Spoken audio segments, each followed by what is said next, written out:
Բարև ձեզ, դուք դիտում եք Civilnet-ը շարունակում է սահմանադրական բարեփոխումների կամ փոփոխությունների հանրաքվեի նախաշեմին բանավեճ քննարկումների շարքը, մենք փորձում ենք այս տաղավարում ներկայացնել տարբեր տեսակետներ կապված սահմանադրական փոփոխությունների հետ։ Այսօր մենք տաղավարում հյուրընկալել ենք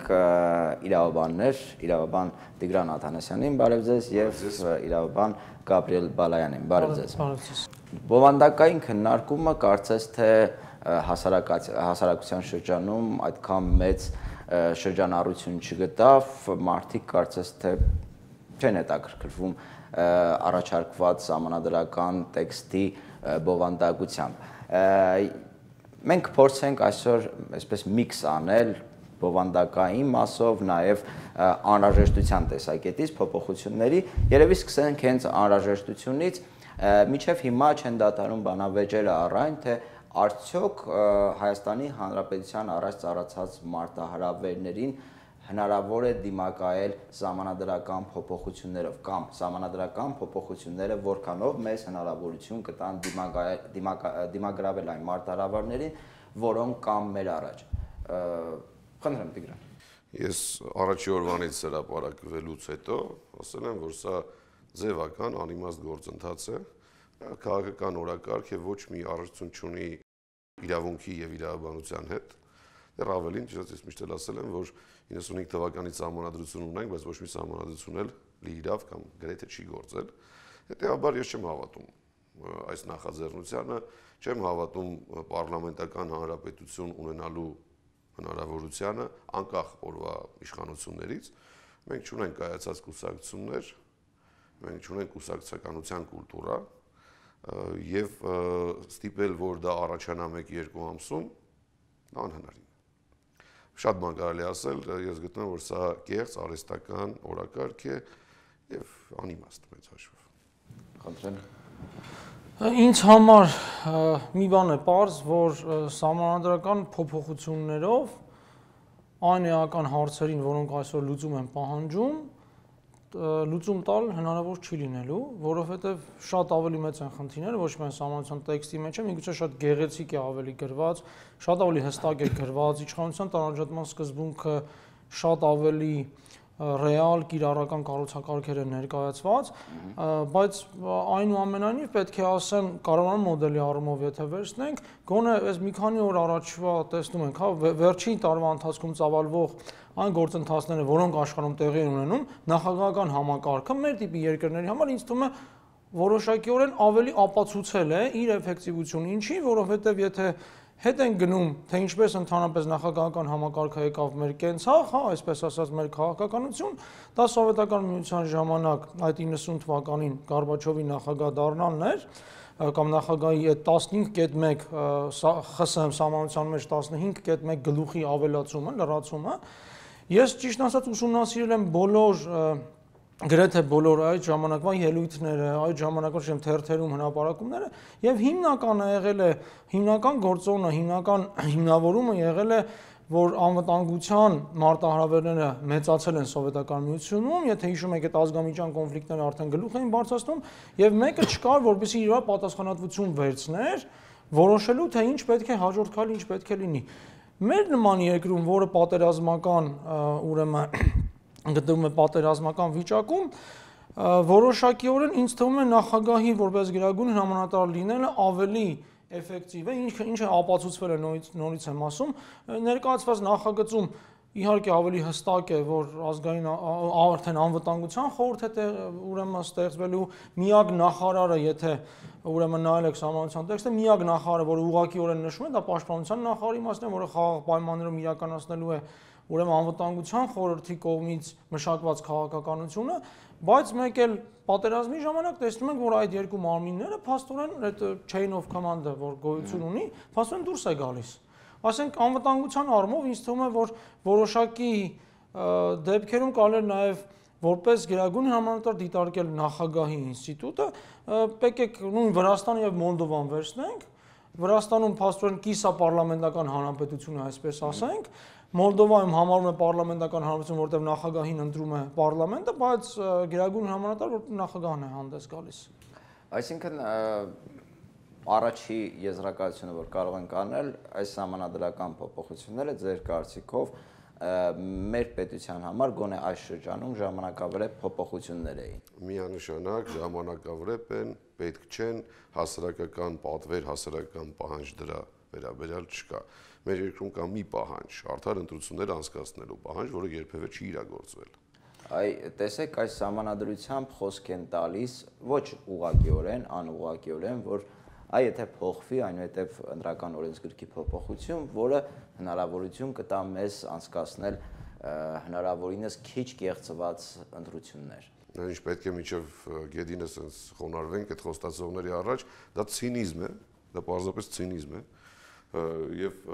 թե նկատել եք այդ այոյի կողմնակիցները ասում են ընդդիմությանը շատ իրավունքներ ենք տալի, տեսեք, sense հանձնաժողով բանկ ունենակ, բայց երբեք չեն էլ ենթադրում, որ իրենք կարող են ընդդիմություն լինել։ Այսինքն մտքի ծերով անգամ չի անցնում, որ իրենք երբևէ կարող են ընդդիմություն լինել։ Այսինքն տեսեք, դուք միշտ ընդդիմություն եք լինելու, որ կա դու ներզգա չգա հիմա, ով որ է ընդդիմությունը, դուք հավերժ ընդդիմություն եք մնալու, մի քիչ շատ իրավունք ենք ձեզ տալի, բայց միտք, որ իրենք կարող են դառնալ ընդդիմություն, դա բացառվում է։ Պարզապես բացառվում է, նրանք երբեք դա չեն պատկերացնում եւ չեն պատկերացնի։ Հետեւաբար սա քաղաքական օրվա խնդիրներ լուծելու հարց է եւ Գաբրիելը շատ ճիշտ նկատեց, նախագահը պետք է լինի ընդհանրեն գերագույն գլխավոր հրամանատար, բայց այդ դեպքում չի ստացվի այն նպատակը, որի համար ընդունվում են այս փոփոխությունները, որ իշխանության կենտրոնը լինի այնտեղ, որ կվերահսկի մեծամասնությանը։ Նախագահը, որը գերագույն գլխավոր հրամանատար է, շատ լուրջ ֆիգուր է եւ երբեք չի թողի, որ իշխանությունը իր ձեռքից փախնի, ի վերջո ուժը իր ձեռքին է։ Երբեք չեն տա նախագահային այդ իշխանությունը, այս նոր սահմանադրությամբ կպահեն այլ տեղ։ Այսինքն ես համեմատեցի այս սահմանադրությունը, սա նոր սահմանադրություն է, որը վարչություն չունի հների հետ, գործողի հետ էլ, Ստալինյան սահմանադրության հետ։ Գեղեցիկ գրած էր, ոչինչ չէր գործում։ Միլիոնավոր մարդիկ գնդակահարվում էին անմեղ տեղը։ Այսինքն կարելի է շատ սիրուն դեկլարացիաներ գրել, ընդունել, մնում հարցը կատարման մասին է։ Մենք անգամ 95 թվականի այդ իմ կարծիքով խիստ նախագահական, չի կիսա նախագահական էր, բայց ի վերջո խիստ նախագահական այդ սահմանությունը դա էլ չի գործել։ Ժամանակավրեպության առումով ես միանշանակ չեմ ուզում պնդել, որ ժամանակավրեպ է, որովհետև ես կիսում եմ ուրեմն պարոն Աթանասյանի կարծիքը առ այն, որ ամենակարևորը դա ընտրություններն են։ Իրականում իմ համար կարևոր չի կլինի այո թե կլինի ոչ պատասխանը հանրակրթություն։ Ինձ համար որպեսզի ամբողջ process-ը եւ քվեարկությունը եւ քվեարկության արդյունքների հրապարակումը լինեն օրենքին համապատասխան, սահմանության համապատասխան։ Եվ միգուցե ամենավատ սահմանադրության համապատասխան կամ ամենավատ ընտրական օրենսգրքին համապատասխան, բայց լինեն սահմանության համապատասխան։ Այսինքն օրինական լինեն։ Այսինքն ինձ համար սա եւս մեկ շանս է, որպեսզի Հայաստանը փորձի ապացուցի ինքը ի վերջո ժողովրդավարական երկիր է, այդ ճանապարհով է գնում, թե գնում է մեր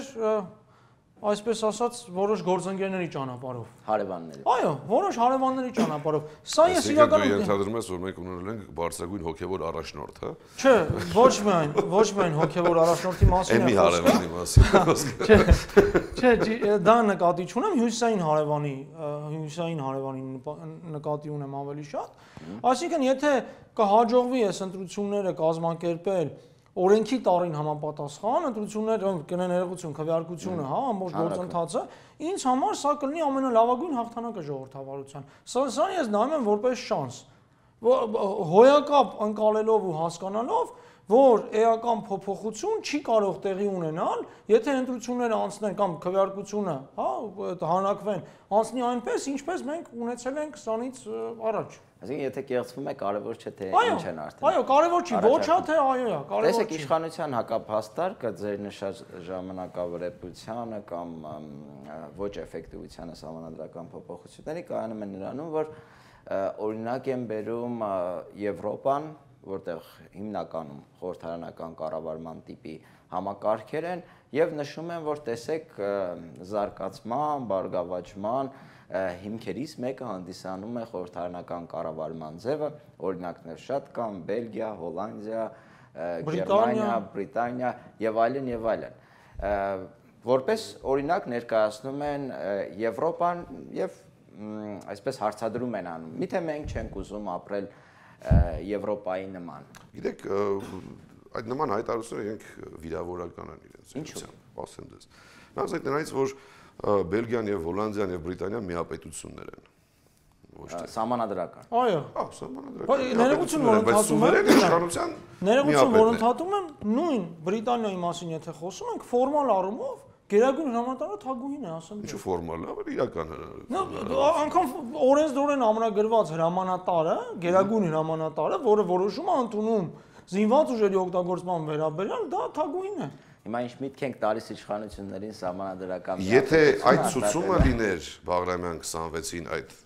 գորգորացող կերպարներին, նրանք մեծ ջատագովներ կլինեին միապետության, այն էլ բացարձակ վերականգնման։ Այսինքն մարդիկ սպասում են մի ցուցումի, որ զբաղվեն դեմագոգիայով։ Դա դեմագոգիա է պարզապես։ Համեմատել Հայաստանը իր այսօրվա վիճակով, հանրությանը, չեմ ասում ֆինանսական, նաև բարոյահոգեբանական եւ իրավագիտակցության մակարդակով համեմատել երկար տարիների ժողովրդավարության փորձ ունեցող երկրների հետ, պարզապես ծիծաղել այդ մարդիկ պետք է իմանան, որ իրենց նմանները այդ երկրներում տեղ չունեն։ Եթե իրենք ընդունեն, որ իրենք տեղ չունեն եւ գնան այստեղից եւ կամ չզբաղվեն այն գործունեությամբ, որը որ զբաղվում են, այդ ժամանակ միգուցե կարելի է լսել այդ մարդկանց։ Դա ցինիզմ է, նորից եմ կրկնում։ Այսինքն այդ հակափաստարկները չկա մի լուրջ փաստարկ։ Չկա մի լուրջ փաստարկ, որը ցույց է տալի, որ իրականում նպատակները լրիվ են, բոլորիս էլ հասկանալի են, մենք հոգնել ենք մեր երկրում, մենք ամեն ինչ հասկանում ենք, ցավոք պատերազմական վիճակի պատճառով ժողովրդի լուրջ ընդվզում չի ստացվելու, քանի որ այդ պատերազմական վիճակը, այսինքն դա էլ է հավերժ կոնֆլիկտ լինելու, հավերժ զոհվելու են մեր երեխաները սահմանին, հենց իրենց իշխանության համար։ Եվ բան չի փոխվելու։ Հիմա ինչ է լինում նման ռեժիմների հետ։ Մենք առաջինը չենք այս աշխարհի վրա, որ նման ռեժիմներ են ունեցել եւ Չիլիի օրինակն են բերում Պինոչետի տեսքով։ Սխալ օրինակ են բերում, որովհետև Պինոչետը իր երկիրը բերեց, ճիշտ է, քաղաքական ռեպրեսիաներ կային, մարդիկ էին զոհվում, բայց տնտեսական, ասենք այդ հարվարդյան տղաների, հա, դա չի ներողություն Չիկագոյի տղաների, Չիկագսկի մալչիկի, հա, այդ երևույթը բերեց նրան, որ 200% ինֆլյացիան դարձավ 14%, Անգլիայից ցածր։ Այսինքն նա դա էր անում, նա գոնե բերում էր ժողովրդի բարգավաճման։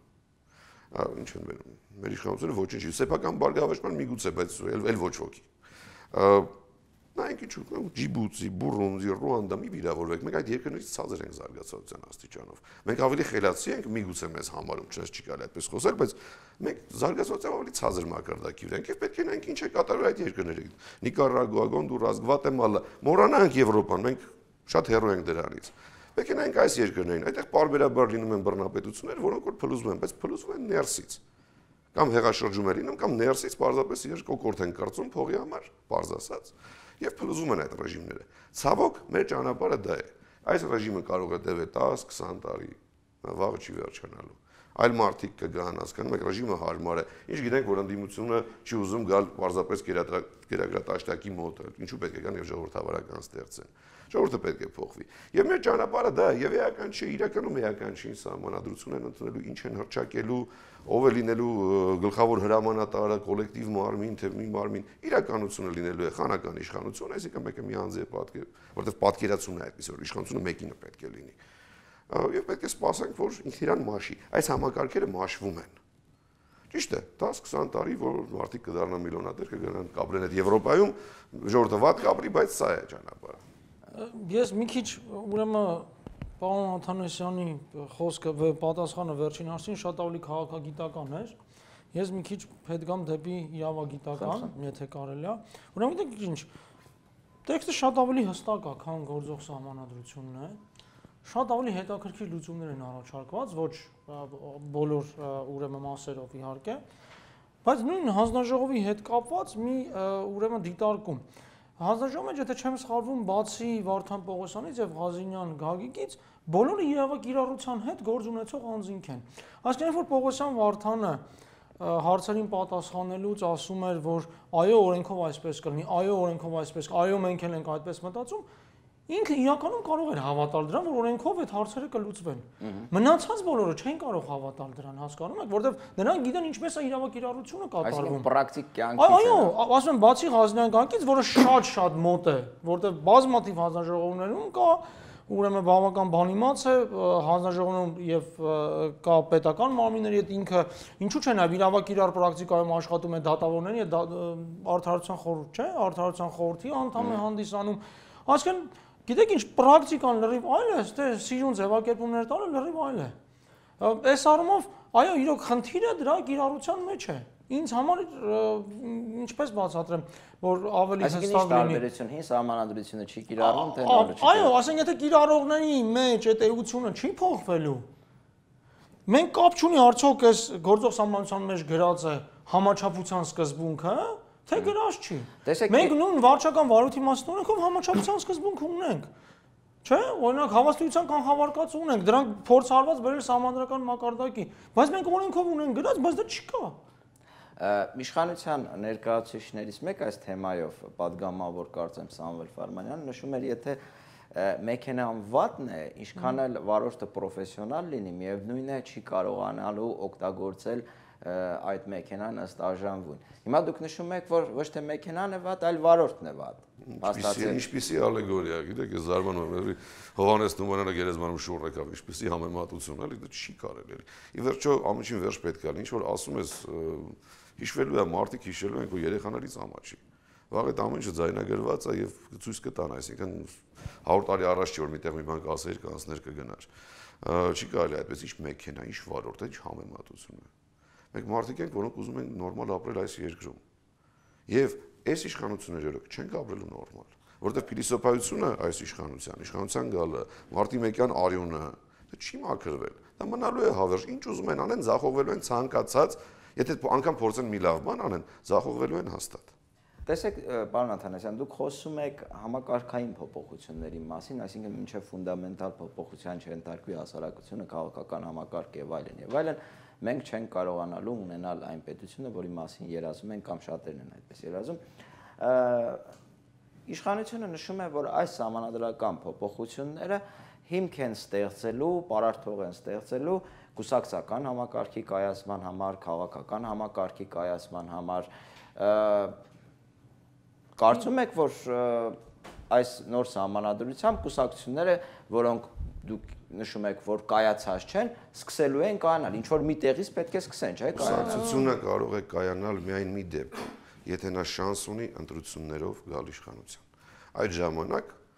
95 թվականի խմբագրությամբ սահմանադրությամբ էլ կզարգանային կուսակցությունները, խնդիր չկար։ Մարդիկ կհավաքվեին, կաշխատեին միասին, գումար կգտնեին, ցույց կտային, բիզնեսմենները կֆինանսավորեին, ինչպես որ ամբողջ աշխարհում է։ Եվ ընտրություններով կփորձեին ստանալ ժողովրդի քվեն։ Քանի որ ընտրություն չկա, այդ խոստումը գիտեք ինչին է վերաբերում։ Ես չեմ վախենա այս հայտարարությունից։ Պարզապես որոշ կուսակցություններին, այդ մինի կուսակցություններին խոսք են տալի, որ փող ավելի շատ կտան, քան թե հիմա են տալի։ Մոտարապես դրան են։ Չեմ պնդում, բայց այդպես գնահատում եմ։ Ինչ է նշանակում կզարգանան կուսակցությունները։ Այսինքն նմանապես աշկով են տալու, ասում են լավ կլինի։ Այդ մոտարապես սա հոգնել ենք դրանից, հասկանում եք։ Ես եւ պարոն Բարյանը չեն կարող լուրջ, դեպի մեր գործը հիմա լուրջ այդ սահմանադրության տեքստը քննարկելներ։ Մեր մասնագիտությունը դրան է մեզ ստիպում։ Այսպեսի ակնկալիք ունի։ Բայց չի ստացվում, որովհետեւ իմաստ չունի ինչ են գրել։ Իմաստ չունի, որովհետեւ էությունը չի փոխվելու։ Նույն մարդիկ են։ Ես չեմ հավատում, երբ որ Կենտկոմի բաժնի վարիչը, որը մարքսիզմ-լենինիզմ է դասավանդել եւ պաշտել, երկրպագել, դառնում է եվրոպական իրավունքի մասնագետ։ 1000-ից մեկ միգուցե կարող է պատահել, բայց եթե դա չի զուգորդվում բարձր պաշտոններով, այդ ժամանակ կարելի է հավատալ, եթե չկա պաշտոն, մարդը իր մեջ փոխվեց։ Բայց երբ որ դա զուգորդվում է բարձր պաշտոններով, դրան չես հավատում։ Եվ շատ այդպիսի օրինակներ կան։ Չի կարելի սովորել մարքսիզմ-լենինիզմ, չի կարելի հավատալ այդ բոլոր ուսմունքներին եւ մի օրվա մեջ փոխել, դառնալ լիբերալ, եվրոպագետ, եվրոպամետ, դեմոկրատ եւ մնացածը։ Եվ վաղնե կդառնան նույնը, հետ կգնան կամ էլ իսլամիստ կդառնան, եթե պետք է լավ։ Ես ուրեմն ասեմ, բազմակուսակցական համակարգը, եթե ճիշտ եմ հիշում, մեր անկախության հռչակագրով է սահմանված, այսինքն այն ժամանակ կային մի քիչ մարտահրավերներ կամ ավելի շատ մարտահրավերներ բազմակուսակցական համակարգը կայանալու համար։ Հիմա ասենք, գիտեք ինչ, եկեք վերցնենք, քանի 70 քանի կուսակցություն ունենք, եթե չեմ սխալվում, հա։ Ну տարբեր տվյալներով 69, 70, տարբեր են։ Մի խոսքով։ Դրանցից քանիսի անունը կարող եք հիշատակել։ Այսինքն ինչ որ դեմքեր կարող եք հիշատակել, օրինակ Խոսրով Հարությունյանն ունի կուսակցություն, Հրանտ Բագրատյանն, չէ՞, մենք ինչ որ դեմքերի հետ է կապված ամբողջ կուսակցական համակարգը մեծամասնությունը կապված միգուցե իշխող կուսակցությունում այդ դեմքերը, որոնք հերոսացիով ավելի շատ են երևում, կամ ֆրակցիաներ ունեցողները, հա, նրանց միգուցե ասենք այդ կուսակցություն, չգիտեմ, ես անգամ հիմա ունից հարցնեք, որ ինձ համարում եմ հետևում եմ այդ բոլոր անցու դարձին ինչքան հնարավոր է, որ ինձ հարցնեք օրինակ ժառանգության խմբակցություն, քանի կուսակցություն կա ներկայացված, ես կարող եմ սխալ պատասխանեմ, կամ նույն ՀԱԿ-ում քանի կուսակցություն կա ներկայացված, ես միգուցե սխալ պատասխանեմ։ Այսինքն մեր մոտ հիմնականում այդ կուսակցական համակարգը հիմնական, եթե չվերցնենք, երևի 5 կուսակցություն կա, որոնք կառուցված են որոշակի շուրջ այդ թվում ավանդական կուսակցությունները, որոնք կառուցված են որոշակի գաղափարի շուրջ հնուց եկած։ Այդ թվում եւ հանրապետական կուսակցությունը։ Ես չեմ ասում, որ հանրապետական կուսակցության բոլոր անդամները կամ նրանց մեծ մասը դեղյակ է ընդհանրապես ինչ է ներդահականությունը։ Կամ ներդեհի իսկական։ Հա, ես իրոք հակված չեմ այդպես մտածել, բայց ինչ որ գաղափարի շուրջ համախմբված կուսակցությունը որպես այդպեսին հիմնադրվել, ստեղծվել, պետական գրանցում է ստացել ինչ որ գաղափարի շուրջ։ Փորձը ցույց է տվել, եթե ֆինանսավորում կա, գոյություն ունի, մենք ունենում ենք կարճատև, հա, ինչ որ TV-ով ավելի շատ են երևում, միած մասին շատ են գրում, Փուչիկի էֆեկտ է։ Հա, այսինքն այդ ընտրություններից առաջ ես չեմ հիշում ո՞ր ընտրություններն են, որ օրինակ մի քանի բիզնեսմեն, մեկը Բաղդասարով Միշան իր ինչ որ բանով է բլոգով էր առաջ գնում, այն մեկը իր բլոգով էր առաջ գնում եւ այլն։ Այսպեսին Այսինքն Հայաստանի փորձը ցույց է տվել, որ եթե դու իշխանություն չունես, քո վրա պետք է մի քիչ փող դնեն, դու այդ պահին երևում ես ու հետո էլի սկսում ես մարել։ Դե տեսեք նոր սահմանադրությամբ ասում են, որ այդպիսի արատավոր պրակտիկայից կձերբազատվեն, քանի որ ռեյտինգը, ամբողջովին համամասնական ընտրակարգի անցումը, նաև պարլամենտական հանրապետությունները նպաստում են, որ գաղափարախոսության վրա հիմնված կուր կուսակցական շինարարություն սկսվի։ Հիմա ինչն է Եթե դա ասում է իշխող կուսակցությունը։ Դե այոյի քարոզիչներն են։ Բնականաբար, պարզ է որ դա չի կարող լինել ճշմարտություն, որովհետև իրանք իշխանություն ունեն։ Իրենք լավ են իրենք զգում։ Դա պետք է ասեն այն կուսակցությունները, որոնք որ ձգտում են իշխանության գալ։ Կասեն այ տեսեք, ընդդիմությունը չէ ֆորմալ։ Օյդան իմ կարծիքով դա ազգային կառույց է, ոչ թե կուսակցություն։ Դա ազգային կառույց է, որը Սփյուռքում միավորում է մեր հայրենակիցներին։ Ինչ է անում Օյդան Հայաստանում, ես չգիտեմ, ճիշտն ասած։ Ազատություն կամ սոցիալիզմ, հա։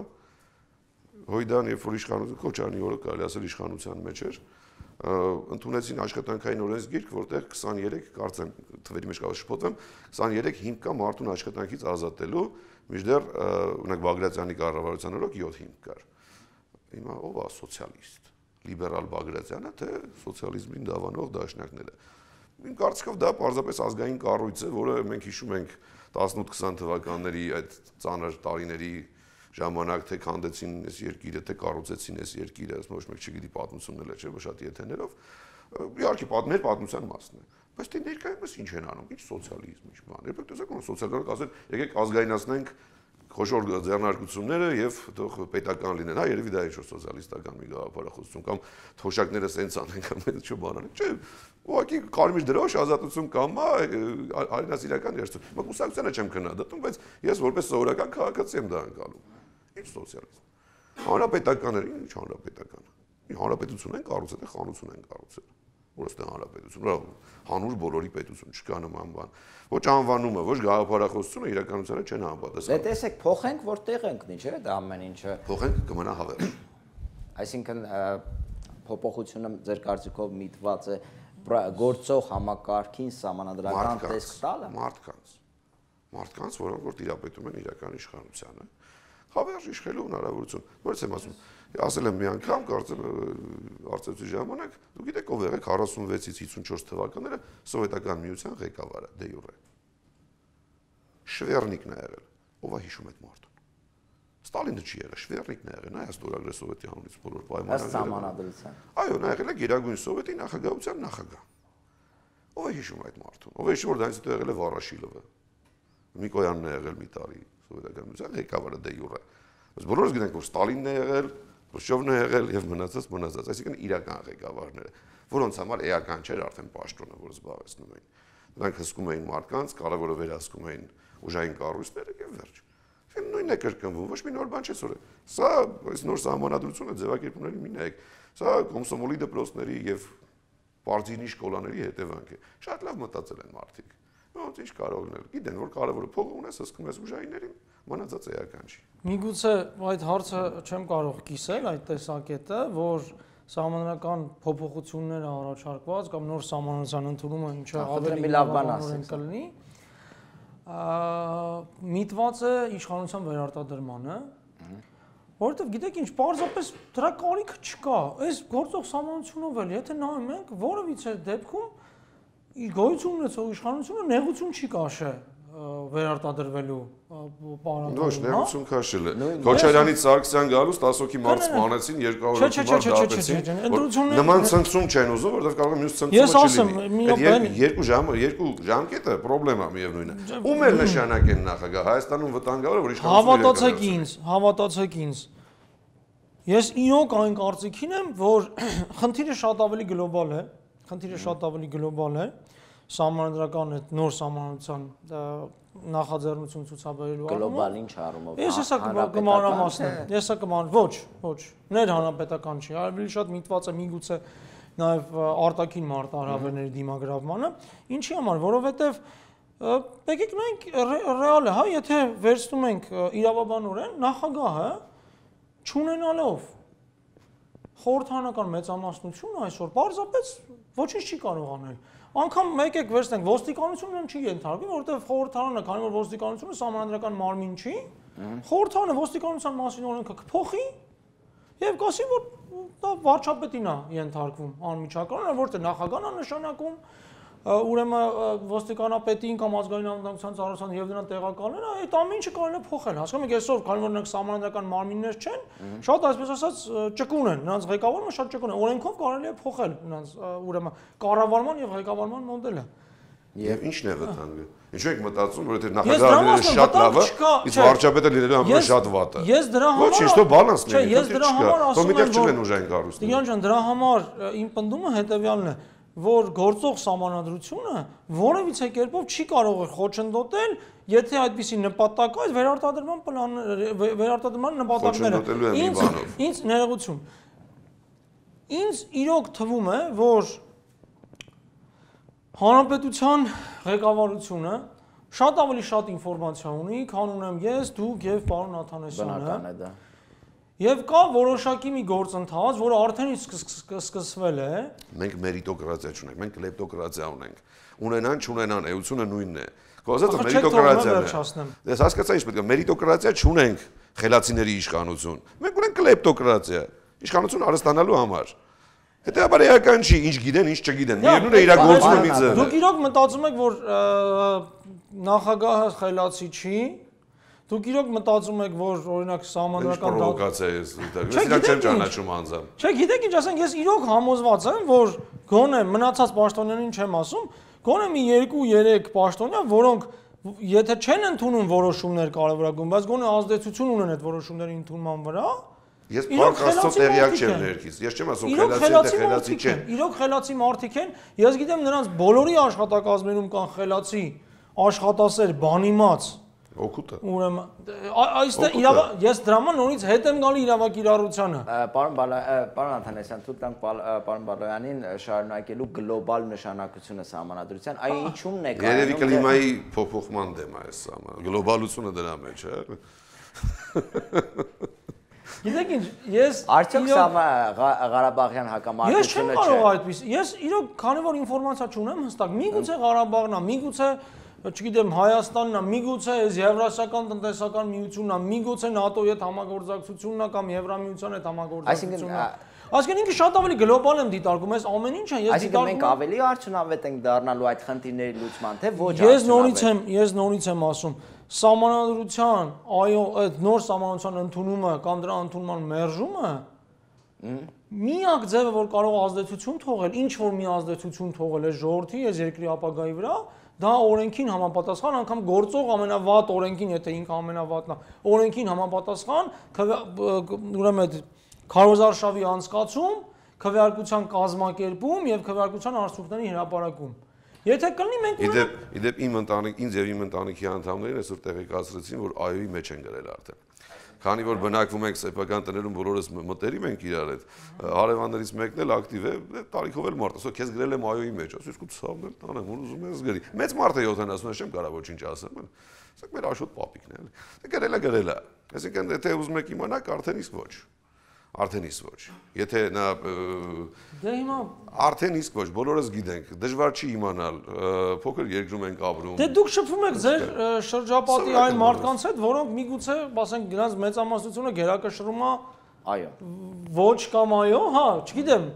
Ասենք միգուցե, ասենք օրինակ հանրապետական այոյի քարոզիչները, միգուցե իրանց շրջապատում ավելի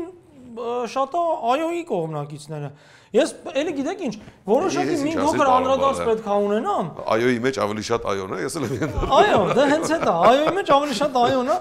Ես մի փոքր Պրոստը գործը անում ենք։ Ընդհանրապես քարոզարշավը։ Գիտեք ինչ չեմ ուզում անուն տալ,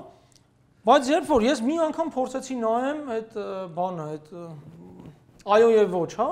Հա։ Որտեվ ժամանակ չունեմ հեռուստա։ Ահա, շատ լավ։ Ես չեմ պատկերացնում մարդը, որը գնա այս թուղթը վերցնի, մարդ եւ քաղաքացու հետ հանդիպման ժամանակ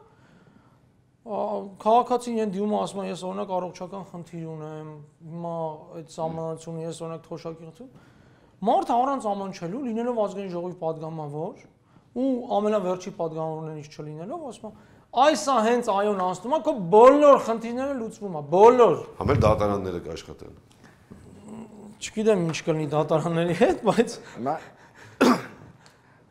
փորձենք ավարտել։ Ասենք դա ինքը հակաքարոզ է, էլի։ Ես չգիտեմ, իրանք տրեյնինգ անցնում են ընդհանրապես թեկուզ եւ падգամավոր են, թե ինչպես պետք է ներկայացնել։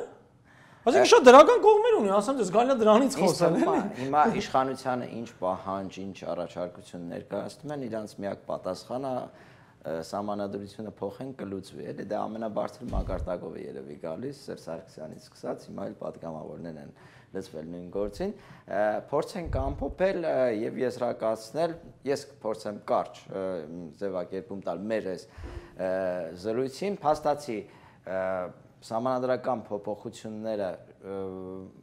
պահանջված չէին, այսինքն չեն լուծելու այն մարտահրավերները, որոնք Ես միանշանակ չեմ,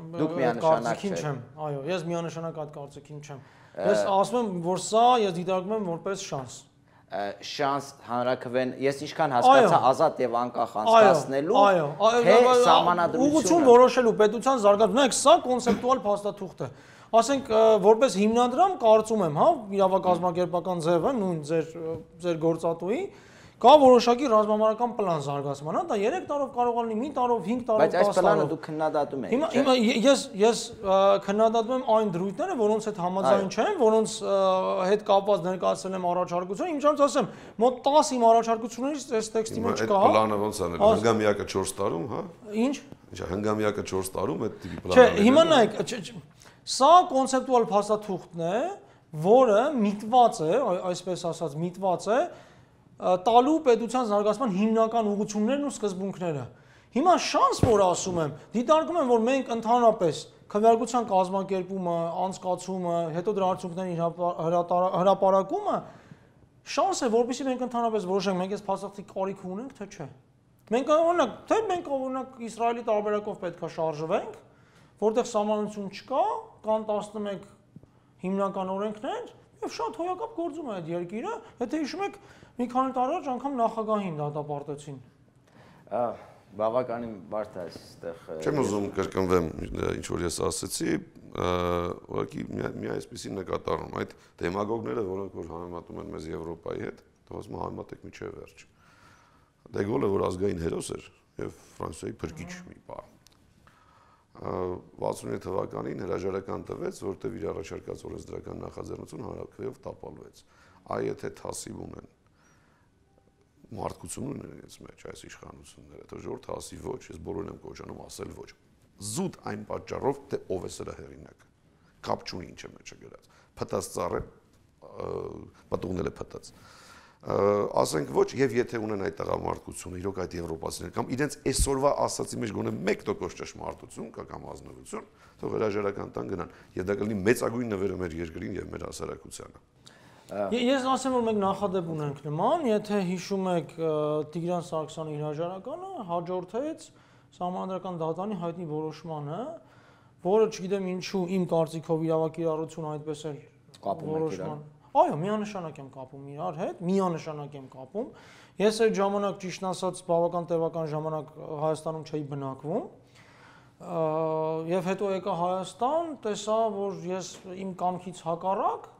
դարձել եմ նույն այդ ուրեմն պարտադիր, հա, այդ կենսաթոշակային այո համակարգի անդամ, քանի որ չեմ գրել պետական աշխատանք չունենալով, որովհետեւ ուրեմն պետական կազմը չեմ գրել, որ ես չեմ ուզում դառնալ, այսինքն պետքա հրաժարվեի, հա, by default քեզ վերցնում եւ մտցնում են դրա մեջ։ Այդ առումով այո, միանշանակ կապում եմ դրանք իրար հետ եւ նախադեպ ունեցել ենք իրականում։ Դա դուք օպտիմիստ եք, պարոն Բալայան, օպտիմիստ։ Հրաժարական այլ պատճառներ նաև նշվում են։ Լավ, դա արդեն այլ խոսակցության թեմա է, շնորհակալություն։ Հուսանք, որ որոշակի պարզաբանումներ կարողացանք ներկայացնել թե ոչի կողմնակիցներին, թե եւ այոյի կողմնակիցներին։ Ես այոյի կողմնակից չեմ, ես նախորդ ուզում եմ ասեմ։ Չէ, բայց մեկնաբանությունները ուղղված է եւ ոչի կողմնակիցներին եւ այոյի կողմնակիցներին։ Այո։ Շնորհակալություն, հիշեցնեմ, որ այսօր ես հյուրընկալել եմ իրավաբաններ Տիգրան Աթանասյանին եւ Գաբրիել Բալայանին։ Կհանդիպենք։